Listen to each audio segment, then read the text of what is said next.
बच्चों, आज हम पढ़ेंगे कक्षा 8 सामाजिक अध्ययन के अंतर्गत संसाधन एवं विकास विषय का तीसरा पाठ खनिज और शक्ति संसाधन। हम आपको बताएंगे इस पाठ से संबंधित प्रश्नों के उत्तर अभ्यास प्रश्न उत्तर में। तो सबसे पहला प्रश्न है बच्चों आपका, निम्नलिखित प्रश्नों के उत्तर दीजिए। और प्रश्न है फर्स्ट वाला है आपका, प्रतिदिन आपके उपयोग में आने वाले 3 सामान्य खनिजों के नाम बताइए।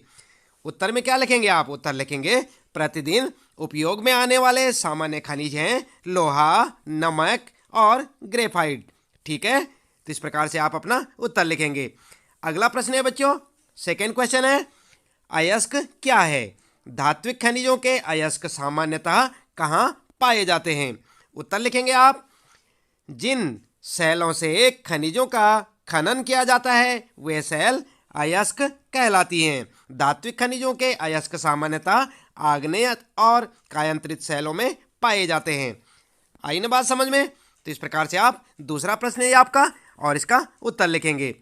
अगला प्रश्न है बच्चों, थर्ड क्वेश्चन है आपका, प्राकृतिक गैस संसाधनों में संपन्न 2 प्रदेशों के नाम बताइए। तो कौन से 2 प्रदेश हैं वो? उत्तर में लिखेंगे प्राकृतिक गैस संसाधन से संपन्न 2 प्रदेश हैं जैसलमेर यानी कि राजस्थान में और मुंबई महाराष्ट्र में।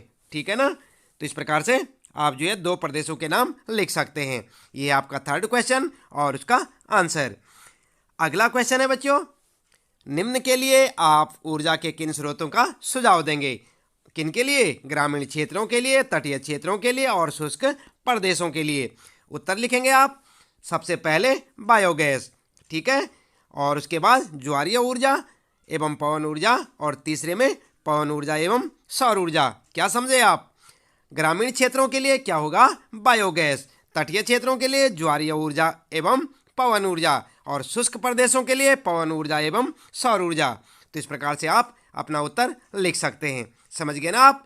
यहाँ पर आपके लिए 3 बातें पूछी गई हैं तीनों क्षेत्रों के लिए और यहाँ पर जो है तीनों ऊर्जा के बारे में बताया गया है कि किसके लिए कौन सी ऊर्जा उपयुक्त रहेगी।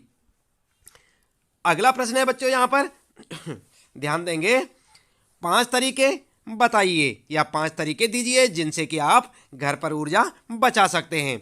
तो कैसे बचाएंगे आप घर पर ऊर्जा? उत्तर में लिखेंगे बच्चों, उत्तर में लिखेंगे घर पर ऊर्जा की बचत के तरीके और हेडिंग डाल के लिखेंगे आप यहाँ पर पॉइंटों में। फर्स्ट में लिखेंगे बिजली उपकरणों को आवश्यकता न होने पर बंद कर देना, है कि नहीं? आप बिजली के उपकरणों को बंद कर दिया करें जब उनकी आवश्यकता ना हो। दूसरा लिखेंगे सब्जी प्रेशर कुकर में पकाना, ठीक है, और इसके बाद तीसरा लिखेंगे CFL बल्ब व ट्यूब का प्रयोग करना। अगला लिखेंगे खिड़कियों को खुली रखकर प्राकृतिक हवा और प्रकाश को अधिकतम प्रयोग करना। और इसके बाद गैस जलाने से पहले सब्जियां काटकर व धोकर तैयार रखना। तो इस प्रकार से आप अपना उत्तर लिख सकते हैं घर पर ऊर्जा बचत के तरीके में। ये देख रहे हैं ना आप, ये है आपका प्रश्न और उसका उत्तर। अगला प्रश्न है बच्चों, सही उत्तर को चिन्हित कीजिए। तो आपने सही उत्तर पे क्या लगाना है? सही का चिन्ह लगाना है। और फर्स्ट में आपके लिए निम्नलिखित में से कौन सी एक खनिजों की विशेषता नहीं है? और यहाँ पर 3 ऑप्शन आपके लिए, यहाँ पर 4 ऑप्शन है बच्चों, ध्यान दें 4 ऑप्शन है। क्या है? वे प्राकृतिक प्रक्रियाओं द्वारा निर्मित होते हैं। अगला है उनको या उनका एक निश्चित रासायनिक संगठन होता है। ग है वे असमाप्य होते हैं और घ है उनका वितरण असमान होता है। तो क्या लिखेंगे आप? इसमें से कौन सी विशेषता नहीं है? उत्तर देखते हैं, चलिए। उत्तर में लिखेंगे आप ये असमाप्य होते हैं। तो यहाँ पर आप सही का चिन्ह लगा सकते हैं। कौन सा सही है? ऑप्शन ग वाला। इसके बाद सेकेंड क्वेश्चन भी इसी प्रकार से आता है आपके सामने और सेकेंड क्वेश्चन में निम्नलिखित में से कौन सी अवरक का उत्पादक नहीं है? तो यहाँ पर जो है कौन सा जो है अवरक का उत्पादक नहीं है, कौन सा राज्य है? तो यहाँ पर क्या लिखेंगे आप? यहाँ पर देख सकते हैं 4 ऑप्शन है, झारखंड, राजस्थान, कर्नाटक और आंध्र प्रदेश। तो यहाँ पर कौन सा है?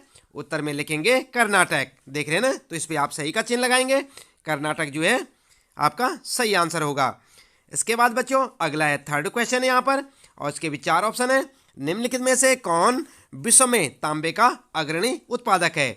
किसमें से? इन चारों में से। बोलीविया, चिली, घाना या जिम्बाब्वे। तो उत्तर देखेंगे आप, उत्तर में लिखेंगे आप चिली। ठीक है, तो आपका ऑप्शन सही कौन सा होगा? चिली। और इसके बाद अगला प्रश्न है बच्चों, निम्नलिखित प्रक्रियाओं में से कौन सी आपके रसोई घर में द्रवित पेट्रोलियम गैस यानी कि एलपीजी को संरक्षित नहीं करेगी? और इसके भी 4 ऑप्शन आपके सामने ये हैं। और ये कौन से हैं? पकाने से पहले दाल को कुछ समय के लिए भिगोना, ख वाला ऑप्शन है। प्रेशर कुकर में खाना पकाना, ग है पकाने के लिए गैस जलाने से पूर्व सब्जी को काट लेना, और ग है खुली कढ़ाई में कम ज्वाला पर भोजन पकाना। तो इसमें से आपके लिए उत्तर सही क्या होगा? उत्तर होगा सही खुली कढ़ाई में कम ज्वाला पर भोजन पकाना। ठीक है ना, तो कौन सा उत्तर रहेगा आपका? घ वाला ऑप्शन सही होगा। इसे आप लिख सकते हैं। अगला प्रश्न है बच्चों, यहाँ पर प्रश्न 3 में आता है कारण बताइए। तो कारण बताना आपने। फर्स्ट है, बड़े बांधों के निर्माण के पूर्व पर्यावरणीय पहलुओं को ध्यानपूर्वक देखना चाहिए। क्यों देखना चाहिए? क्या कारण है इसका? उत्तर में लिखेंगे आप। उत्तर लिखेंगे कारण, हेडिंग डालकर लिखेंगे क्योंकि बड़े पैमाने पर वनों को काटा जाता है, बहुत बड़ा क्षेत्र जलमग्न हो जाता है। अगला कारण है, स्थानीय स्तर पर भूकंप भूस्खलन का खतरा बढ़ जाता है। तो ये 2 कारण है बच्चों, मेन कारण 2 है ये, और इन्हें आप लिखेंगे। अगला है सेकंड क्वेश्चन है, अधिकांश उद्योग कोयला खानों के पास केंद्रित होते हैं, इसका क्या कारण है? तो उत्तर में लिखेंगे आप, कारण लिखेंगे, हेडिंग डालेंगे और पॉइंटों में लिखेंगे क्योंकि कोयला शक्ति के साधन के रूप में उद्योगों की मांग पूरी करता है। और सेकंड कारण लिखेंगे, कोयला एक भारी खनिज ईंधन है जिसे दूर क्षेत्रों में ढोने से खर्च और समय बढ़ जाता है।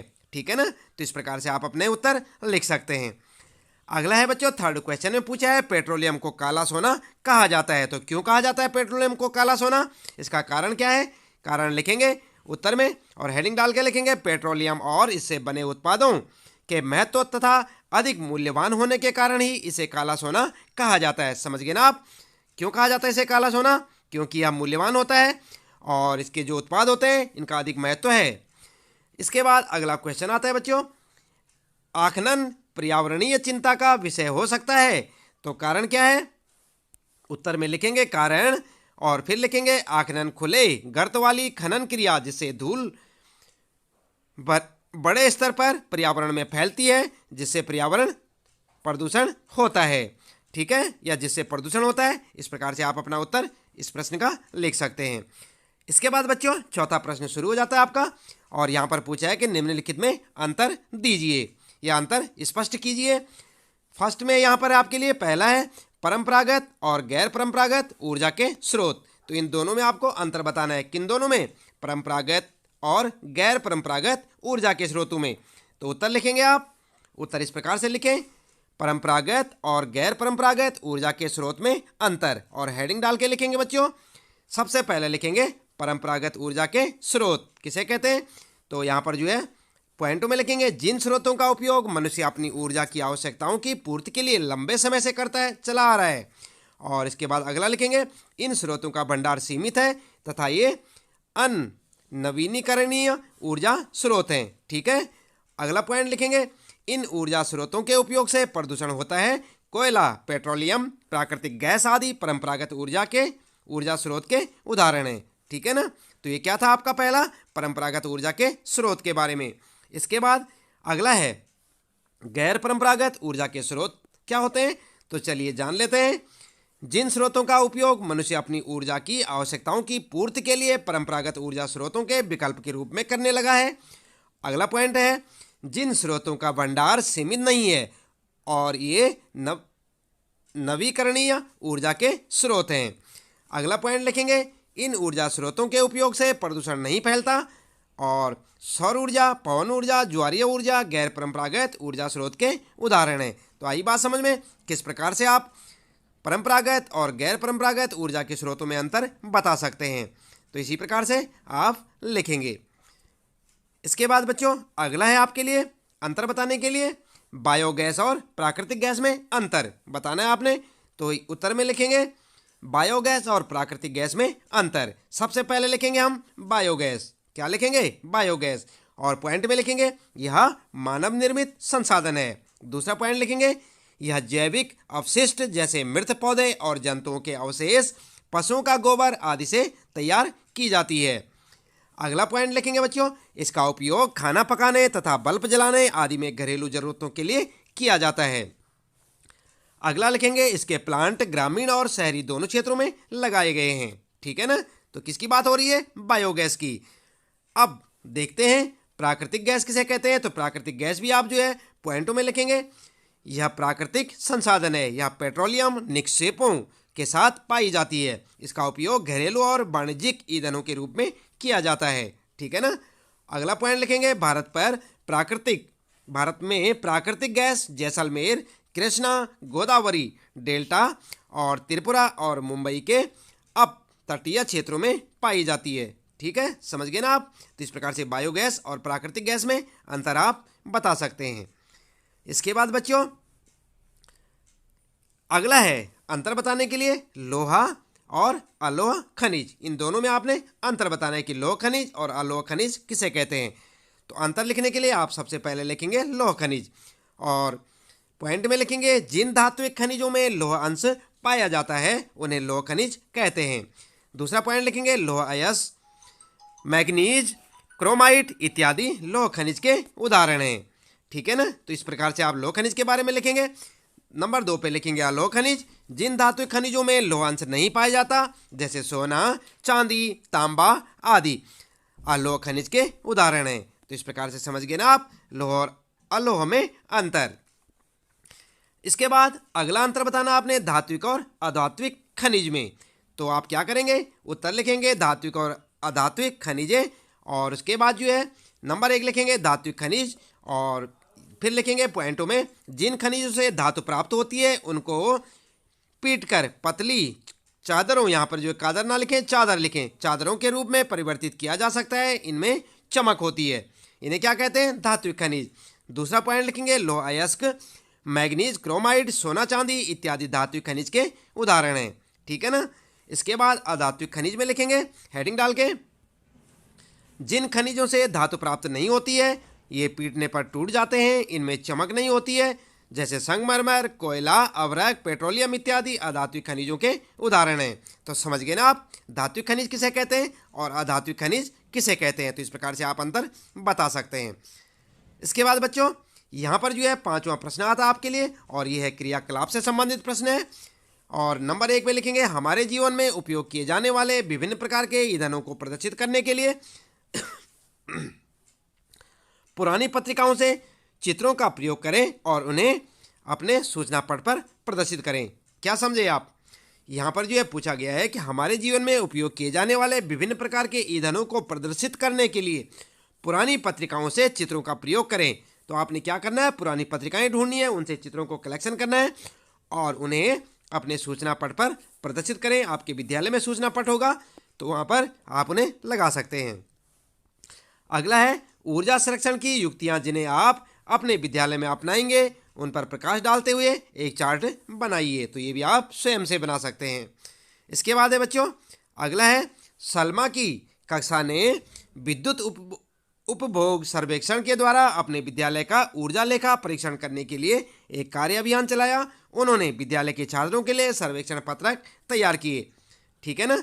तो कैसे किए होंगे चलिए यहाँ पर देख लेते हैं। जैसे ये विद्युत सेवा के बारे में यहाँ पर जो है इसी प्रकार से आप भी एक जो है टेबल बनाएंगे, अच्छी सी बनाएं। जैसे यहाँ पर सबसे पहले क्रम संख्या लिख दें, फिर उपकरण लिख दें यदि है तो, और नहीं है तो कोई बात नहीं, फिर मात्रा लिख दें, प्रयुक्त हो रही मात्रा संख्या और उपयोग समय कार्य घंटों की अनुमानित संख्या लिखेंगे। यहाँ पर लिखेंगे मात्रा वास्तविक आवश्यक संख्या।